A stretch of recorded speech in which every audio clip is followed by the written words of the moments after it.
अस्सलामुअलैकुम वरहमतुल्लाहि वबरकातुहू। वीवर्स, आज की इस क्लास में हम पारा 5 के 11वें रुकू की मश्क करेंगे। तो चलिए स्टार्ट करते हैं। अऊज़ु बिल्लाहि मिनश शैतानिर रजीम, बिस्मिल्लाहिर रहमानिर रहीम।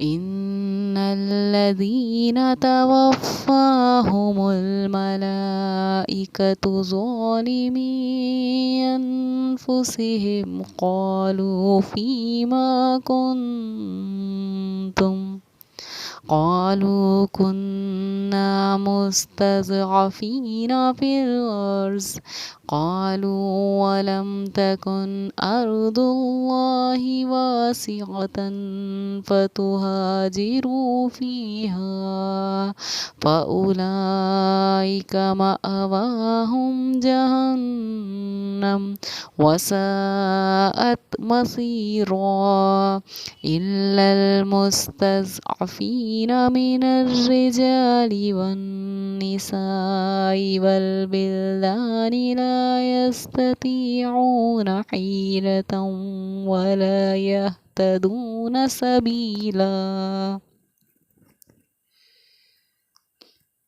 फ़उलाइक असल्लाहु अन यअफ़ुव अन्हुम वकानल्लाहु अफ़ुव्वन गफ़ूरा।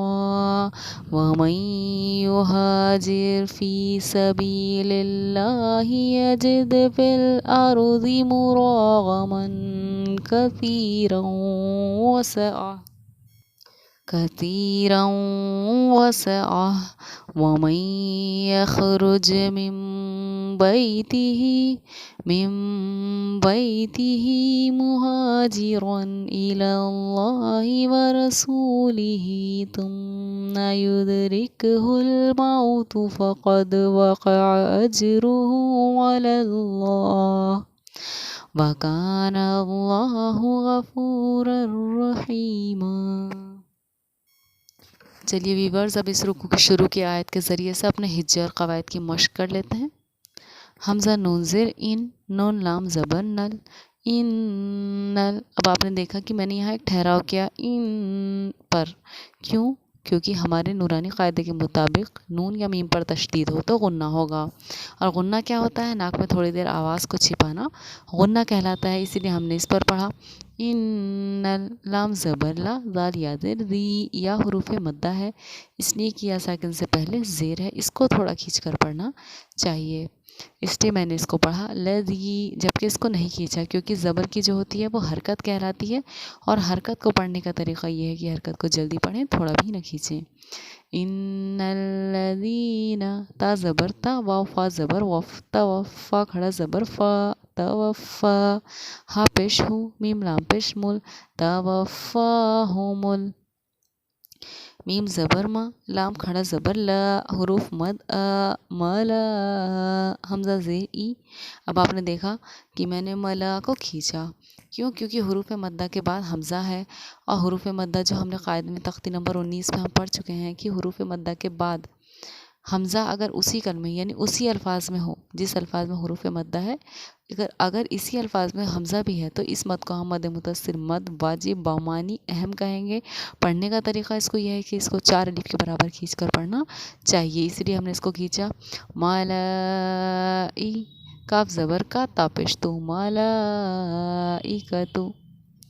ज़्वा अलिफ ज़बर ज़्वा, लाम ज़िरली ज़ाली, मीम या ज़िर मी, ज़ालिमी। अब आप देखेंगे फिर हमारा हुरूफ मद्दा है, तो या को खींचने में हमें हुरूफ मद्दा का यूज़ करना है, लेकिन इस वाले कलमे में हुरूफ मद्दा के बाद हमज़ा इसी कलमे में थी, जबकि इस वाले कलमे में हुरूफ मद्दा इसमें है, इस अल्फाज में है, और हमज़ा इस अल्फाज में। ये अलिफ हमेशा खाली होता है, क्योंकि अलिफ खाली नहीं है तो जो अलिफ खाली ना हो वो हमज़ा कहलाता है। इस पर हमारी ज़बर की हरकत मौजूद है, इसीलिए इसको पढ़ने का तरीक़ा क्या है? इस हुरूफ मद्दा को 2.5 अलिफ के बराबर खींच कर पढ़ना चाहिए। पढ़ने का तरीक़ा तो है कि 2.5 अलिफ के बराबर खींचे, और नाम है इसका मद मुनफ़स्सिल ज़ालिमी। हमज़ा नून ज़बर अन, फा पेश फू, अनफु। आपने देखा कि मैंने इस नून पर भी एक ठहराव किया अन करके। क्यों? क्योंकि नून साकिन के बाद हरूफ इख्फा में से फ़ा रहा है। इख्फा खुफिया वर्ड से हमारा इख्फा बना है, यानी कि इसमें भी हमें नून को छुपा कर पढ़ना है। अनफु, गुन्ना में आवाज़ नाक में जाती है, लेकिन इसमें बिना नाक के हम इसको छिपा कर पढ़ते हैं। अनफु, इख्फा के हमारे 15 हरूफ होते हैं। अगर नून साकिन के बाद उनमें से कोई भी हरूफ हमारा पाया जाता है तो उस बाद वाले हरूफ की वजह से हम नून पर इख्फा करते हैं।